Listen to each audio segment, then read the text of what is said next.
বিশ্বকবি রবীন্দ্রনাথ ঠাকুরের মোট কাব্যগ্রন্থ হচ্ছে ৫৬টি। তার মধ্যে গুরুত্বপূর্ণ কয়েকটি হচ্ছে কবি কাহিনী, পুনশ্চ চিত্রা, পূরবী কণিকা, মাহুয়া, সন্ধ্যা সঙ্গীত, বিদায়, অভিশাপ, মায়ার খেলা, রোগশয্যায়, বনফুল, স্মরণ, উৎসর্গ, কল্পনা, ভানুসিংহ ঠাকুরের পদাবলী, প্রভাত সঙ্গীত, বীথিকা, প্রান্তিক, আরোগ্য, শ্যামলী, নদী, প্রবাহিনী, শেষোক্তক, গীতাঞ্জলি, কড়ি ও কুমোর, নৈবেদ্য, মানসী, নবজাতক, কথা ও কাহিনী, চৈতালি, কেয়া, গীতিমাল্য, জন্মদিনে, পত্রপুট, সঞ্চয়িতা, বলাকা, সোনারথরি, খনিকা, সেজুতি, চিত্রাঙ্গদা, গীতিকা, খাপছাড়া, সানাই, শেষ লেখা, কথা, ভগ্ন হৃদয়, ছবি ও গান, এটসেট্রা। গীতাঞ্জলি হচ্ছে ১৯১০ সালে প্রকাশিত সং অফেয়ারিংস এর ভূমিকা লেখেন ডব্লিউ.বি. ইয়েটস। ১৫৭টি গান এবং কবিতা আছে এই কাব্যগ্রন্থে। ১৯১২ সালে এটি ৫৭টি কবিতা অনুবাদ নিয়ে ইংরেজিতে অনুবাদ হয়। এই কাব্যের জন্য ১৯১৩ সালের ১০ই নভেম্বর বুধবার কবি সাহিত্যে নোবেল পুরস্কার পান। এই কাব্যগ্রন্থকে ঈশ্বর চেতনার কাব্য বা দুঃখবোধের কাব্য বলা হয়। কবি কাহিনী ১৮৭৮ সালে প্রকাশিত কাব্যগ্রন্থ, গ্রন্থকারে মুদ্রিত প্রথম কাব্যগ্রন্থ এবং প্রথম পূর্ণাঙ্গ কাব্যগ্রন্থ এটি, যা ভারতী পত্রিকায় প্রকাশিত হয়। সোনারতরী হচ্ছে মাত্রাবৃত্তচন্দ্র রচিত কাব্যগ্রন্থ, যে কাব্যটি বাংলাদেশের শিলাইদহে বসে কবি রচনা করেন। এই কাব্যের বিখ্যাত কবিতাগুলো হচ্ছে সোনারতরী, যেতে নাহি দিব, নিরুদ্দেশ যাত্রা, হিং ফিং ছট, বৈষ্ণব কবিতা, দুই পাখি, পুরস্কার। বনফুল কবির আমিত্রাক্ষর ছন্দে রচিত একটি কাব্যগ্রন্থ, যেটি ১৮৮০ সালে প্রকাশিত। ১৫ বছর বয়সে এই কাব্যগ্রন্থটি প্রকাশিত হয়। কবির প্রথম প্রকাশিত সম্পূর্ণ কাব্যগ্রন্থ। ভানুসিংহ ঠাকুরের পদাবলী, যেটি ব্রজবুলি বা উপভাষা অথবা কথ্য ভাষায় রচিত, ১৮৮৪ সালে প্রকাশিত। ভানুসিংহ ঠাকুরের পদাবলী কাব্যের অন্তর্গত অন্যতম কবিতা হল মরণ রে তুই মম শ্যাম সমান, আজ সখী মুহুর্মুহু। প্রভাত সঙ্গীত হচ্ছে কবির অন্যতম একটি কাব্যগ্রন্থ, যেটির বিখ্যাত কবিতা হল নির্ঝরের স্বপ্নভঙ্গ, যেটি কবির শ্রেষ্ঠ কবিতা। এই কবিতাকে কবি সব কাব্যের ভূমিকা বলে উল্লেখ করেন। চিত্রা ১৮৯৬ সালে প্রকাশিত একটি কাব্যগ্রন্থ, যার অন্তর্গত কবিতা হচ্ছে ১৪০০ সাল, উর্বশী, বিজয়িনী, স্বর্গ হতে বিদায়।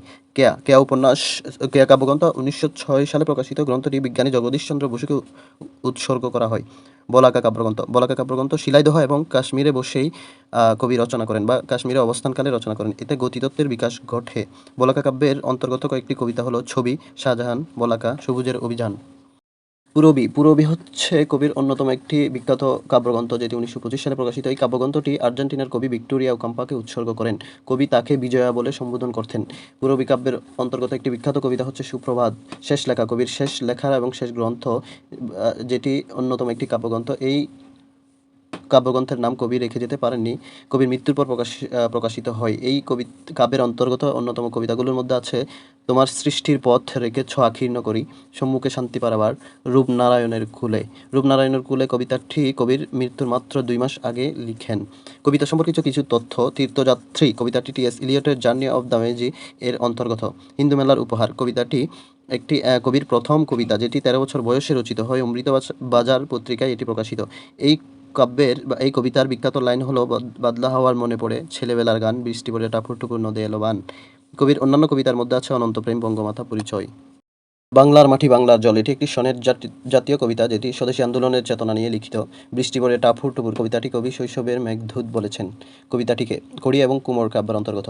ঐকথান কবিতাটি জন্মদিনী গ্রন্থে সংকলিত। এখানে আছে যে আছে মাটির কাছাকাছি, সে কবির বাণী লাগি কান পেতে আছি। কবির গদ্যছন্দে রচিত প্রথম এবং সার্থক কাব্যগ্রন্থ হচ্ছে পুনশ্চ, যেটির বিখ্যাত কবিতা হলো বাঁশি।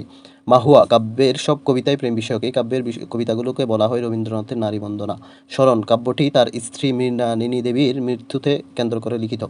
বিপদে মোর রক্ষা করে, এই নহে মোর প্রার্থনা, বিপদে আমি না যেন করি ভয়, এটি আত্মত্রাণ কাব্যের একটি কবিতার লাইন। কবির অন্যান্য বিখ্যাত কবিতাগুলোর মধ্যে আছে নিরুদ্দেশে যাত্রী, হিংটিং চট, ছবি, কুটুম্বিতা, শাহজাহান, প্রশ্ন, বৈশাখ, কল্পনা, জীবনের জল ছবি, পরিচয়, খেয়া, বৃক্ষ, বন্দনা, তোমার শ্রীর পদ, আষাঢ়, নবজাতক, মানসুন্দরী, প্রাণ, উপকথা, দুরন্ত আশা, এটসেট্রা। রবীন্দ্রনাথের গীতবিতান এটি কবির সমুদয় ২,২৩২টি গানের সংকলন গ্রন্থ, যেটি ১৯৩১ সালে ২ খণ্ডে প্রকাশিত হয়। রবীন্দ্রনাথের গীতবিতানের অন্তর্গত কয়েকটি সঙ্গীত: আমরা সবাই রাজা আমাদের এই রাজার রাজত্বে, ও আমার দেশের মাটি তোমার পরে ঠেকাই মাথা, আনন্দ লুকে মঙ্গলা লুকে বিরাজ সত্য সুন্দর, আমারও পরানো যাহা ছাই, যখন পড়বে না মোর পায়ের চিহ্ন এই বাঠে, তুমি কোন কাননের ফুল গো কোন আকাশের তারা, সখী ভাবনা কাহারে বলে, তুমি রবে নীরবে, ইত্যাদি। বাংলাদেশের জাতীয় সঙ্গীত এটি কবির গীতবিতান কাব্যের স্বরবিতান অংশ থেকে নেয়া। এটি ১৯০৫ সালে বঙ্গদর্শন পত্রিকায় প্রকাশিত। ১৯৭১ সালে ৩ মার্চ পল্টন ময়দানে ঘোষিত স্বাধীনতা ইশতেহারে বাংলা জাতীয় সংগীত হিসেবে এটি গৃহীত হয়। ১৯৭২ সালে ১৬ই ডিসেম্বর সাংবিধানিকভাবে জাতীয় সংগীত হিসেবে স্বীকৃতি দেওয়া হয়। গানটির অনুবাদক হচ্ছেন সৈয়দ আলী আহসান। ২৫ লাইনের মধ্যে ১০ লাইন জাতীয় সংগীত হিসেবে স্বীকৃত, তবে রাষ্ট্রীয় অনুষ্ঠানে ৪ লাইন বাজানো হয়।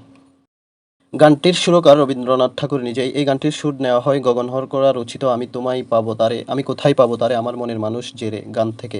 এটি মূলত বাউল সুরে সুররিত। জাতীয় সংগীতের বিষয়বস্তু হচ্ছে দেশপ্রেম এবং প্রকৃতিপ্রেম।